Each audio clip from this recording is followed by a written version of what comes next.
How to turn on autoplay on Netflix. In this short video, I'm going to show you how you're able to turn on autoplay for both the next episode and previews on Netflix. But before I do, please don't forget to like the video and subscribe to my channel. Okay, straight into it. So first, of course, you need to open up the Netflix app. Alternatively, you can go to netflix.com and do it the same way, but ensure that you're logged into your profile. Next, tap on your profile icon in the top right hand corner. On the next menu, tap on Manage Profiles. Now, you can do this for each profile that you have set up on Netflix. So if you want to do it for one and not the other, or you want to do it for all of them, you can do it, but you'll have to do it for each individual profile. So I'm just going to do it for one profile for now. So I'm going to tap on the pencil button on the top left.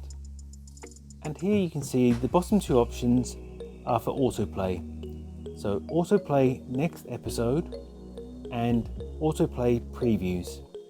So autoplay next episode will, once you've finished watching one episode of a series, it will actually show you the next episode automatically. And then autoplay previews, once you're logged into the app and you're looking at what to watch, it will autoplay a preview of a show or a movie for you. So you can just simply toggle these on or off, whichever way you want. And that's all it takes to turn on autoplay on Netflix. If you found this video helpful, I'd love it if you like the video and subscribe to my channel. Thanks for watching.